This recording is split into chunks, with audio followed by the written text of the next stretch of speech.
Does it really matter to you that your unsaved loved ones are dying and we're getting closer and closer to the end?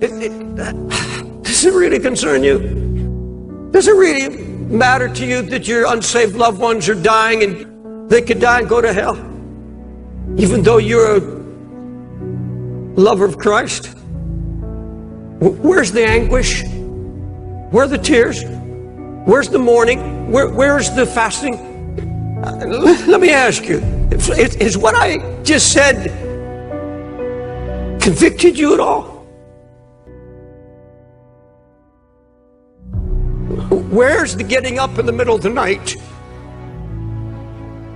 Where's the confessing of your sins and of your children, confessing your children's sins before the Lord, or your mate's sin before God? Because this is exactly what Nehemiah does. He confesses his sins and the sins of all the people. And then he says, we have sinned. I have sinned. And then he said, we have sinned. But the truth of the matter is, in all honesty, there are numbers among us that are changing, and they don't know it. You've lost your fight. You see, when you read the book of Joshua, it's almost a book of failure because they lost their heart. They lost the fight. No sign of anguish, no weeping, not a word of prayer. It's all ruin.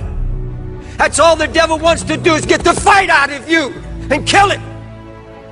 So you won't labor in prayer anymore. You won't weep before God anymore. You can sit and watch television and your family go to hell. Let me ask you, is what I just said convicted you at all?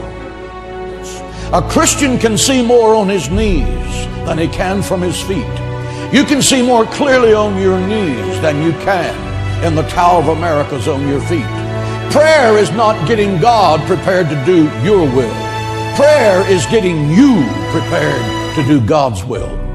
Prayer is the only way to release the supernatural power of God in your life, in your marriage, in your business, to show you great and mighty things that you know not. Prayer is the key that unlocks the gates of heaven and closes the gates of hell. Prayer is the power that my 89-year-old mother has when she gets down on her arthritic knees and whispers the name Jesus. Every demon in Harris County down in Houston, Texas starts running for the Gulf of Mexico because the warrior is on her knees praying with absolute power. Prayer has the power to cure sickness and disease. Prayer can shatter the shackles of misery and habit that are tormenting your life, or the life of your son or daughter, or the life of your husband or wife. Prayer does not need proof. Prayer needs practice. Intellectuals are now jabbering that God and heaven are far removed and far away. God is as close as your next prayer. Prayer is the weapon that God has given His children to wage war in the heavenlies.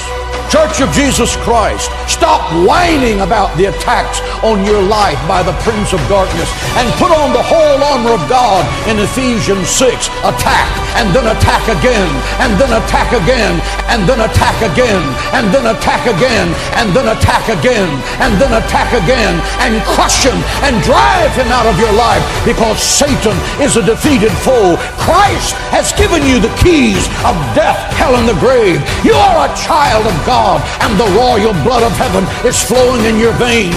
You are destined to be more than a convert through Christ. Think like it, act like it, and talk like it every day of your life. Give Him praise and glory in the house. You're never going to outgrow warfare. You simply must learn to fight. I hear people saying to me all the time, oh, when is it going to get easier? When you die. So I think we would agree there are certain things it's really good to make a defining decision. One where you can't go back. One where there are no plan Bs. One where there are no other options. I then made a decision, and He made that very clear, that there has to be a decision, that I was going to follow Jesus. It cost me everything. It wasn't just a nice little gimmick and just a cool thing to do because all my friends were doing it, because none of my friends were becoming Christians.